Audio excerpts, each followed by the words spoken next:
কোনোভাবে পেয়েছি unrestricted access ইজিপ্টের সমস্ত পিরামিডগুলো এক্সপ্লোর করার।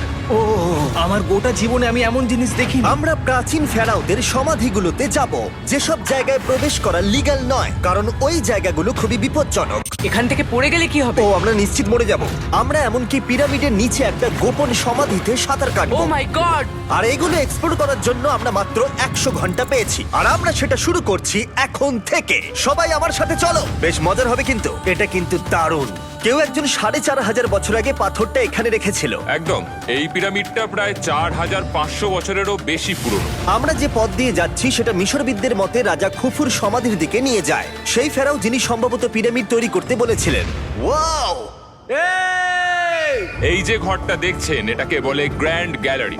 আমরা এখনো অব্দি এই পিরামিডের কতটা ঘুরলাম? আমার কাছে এই প্রশ্নের কোনো উত্তর এই মুহূর্তে নেই। ও উত্তরটা খুবই ভালোভাবে দিল আমাকে। এর পরের ঘরটা হলো রাজার শেষ বিশ্রাম কক্ষ। হ্যাঁ, আমাদের তো তাই মনে হয়। তাহলে চলো যাওয়া যাক। ও ও ও ভাই, এটা আমি কি দেখছি? এটা তো অসাধারণ। 4600 বছর আগে এই ঘরে হয়তো রাজার মমিকৃত দেহ রাখা হয়েছিল। এখানেই তাহলে ফেরাওকে সমাধিস্থ করা হয়েছিল। হ্যাঁ, আমরা মনে করি এখানেই ওনাকে সমাধিস্থ করা হয়েছিল। মনে করো, শিওর নয়। আমার মনে হয় এই পিরামিডের ভেতরেই আরো একটা চেম্বার আছে, যেটা আমরা এখনো খুঁজে পাইনি। সেখানেই হয়তো রাজার বডি রাখা আছে। আমরা এই ভিডিওতে সেটা খোঁজার চেষ্টা করব, কারণ এর পরে আমরা লিটারালি এই পিরামিডের কয়েকশো ফুট নিচে যাব, আর এমনকি পৃথিবীর বৃহত্তম প্রাচীন পিরামিডের সবথেকে উঁচু স্থানে যাব। এটা দারুণ!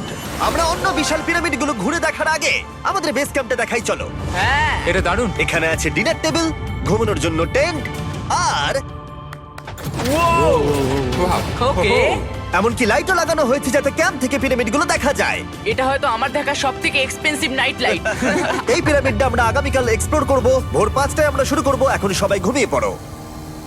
এই পিরামিডগুলো প্রাচীনকালে তৈরি হলেও প্রযুক্তির দিক থেকে এতটাই উন্নত ছিল যে কেউ কেউ এগুলোকে প্রাক মিশরীয় সভ্যতার দান বলে মনে করে, আবার কেউ কেউ এগুলোর পিছনে এলিয়েনের অদ্ভুত তথ্যও বলে। কিন্তু মিশরবিদরা নিশ্চিত যে এগুলো প্রথম মিশরীয়রা তাদের রাজাদের সমাধি হিসেবে তৈরি করেছিল।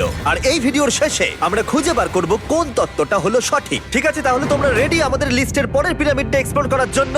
খাফরার পিরামিড। এই দৈত্যাকৃতি সৌধের বিশেষত্ব কি? আচ্ছা, ভালো করে দেখলে বুঝতে পারবে এই পিরামিডের কেসিংটা কিন্তু রয়ে গেছে, যেটা সবকটা পিরামিডেই কোনো এক সময় ছিল। তাহলে কি এগুলো এলিয়েন তৈরি করেছিল?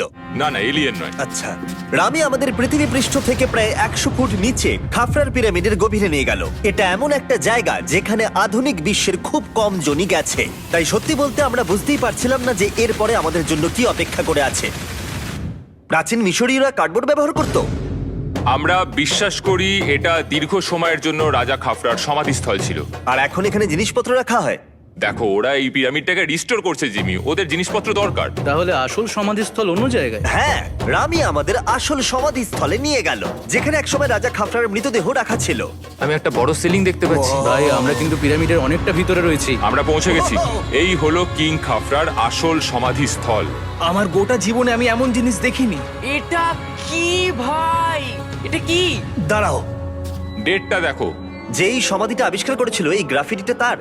ও জানিয়েছিল যে ওটাকে ডিসকভার করেছে। হ্যাঁ, এখানেই তাহলে ফেরাওকে সমাধিস্থ করা হয়েছিল। এখানেই কিং খাফরাকে সমাধিস্থ করা হয়েছিল। এখানে শুলে কি ওনাকে অসম্মান করা হবে? এটা সম্মান অসম্মানের ব্যাপার নয়, কিন্তু এখানে একটা অভিশাপ আছে। কেমন অভিশাপ আছে এখানে? তুমি জানতে চাও? না। ঠিক আছে, চলো এখান থেকে বেরিয়ে যাই আমরা অভিশাপ লেগে যাওয়ার আগে। ও মাই গড, এই পিরামিডটা সত্যি অসাধারণ ছিল। এই পিরামিডটা আমাদের অনেক প্রশ্নেরই উত্তর দেয়নি, কিন্তু হয়তো পরের পিরামিডগুলো আমাদের এই সমস্যার সমাধান করে দেবে, আর আমরা আমাদের প্রশ্নের উত্তর পেয়ে যাব। এই ডুমটা হলো গড ওসাইরিসের, যেখানে খুব কম মানুষই Oh my God! এখন অব্দি আসতে পেরেছে।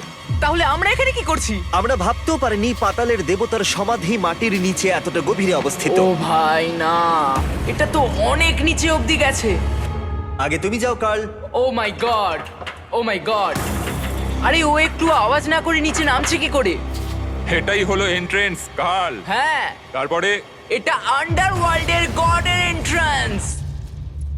এটা তো অনেক বড় সিঁড়ি। এটা কিন্তু সত্যিই খুব গভীর, মানে তুমি যদি পড়ে যাও। হ্যাঁ, নিশ্চয়ই আমি মরে যাব। হ্যাঁ, এটা কিন্তু সত্যি খুব ভয়ঙ্কর। আমার নিচে নামতে একদমই ইচ্ছা করছে না। আর যদি তোমাদের এটাতেও ভয় না লাগে তাহলে বলি এরপরে আমরা এটার মুখোমুখি হলাম। 3000 বছরের পুরনো হার্ট, মানুষের হাড়। ও মাই গড! আমি এটা কেন ধরে আছি? আচ্ছা, এটা কি খুলি? এটা একটা খুলি। হ্যাঁ, ও মাই গড! এটা এতটাই নিচে যে আমরা আর গভীরে গেলে আমরা সবাই মারাও যেতে পারি অক্সিজেনের অভাবে। একদম ঠিক। চ্যান্ডলার এখন এগিয়ে যাচ্ছে ওসাইরিসের সমাধিস্থলের দিকে।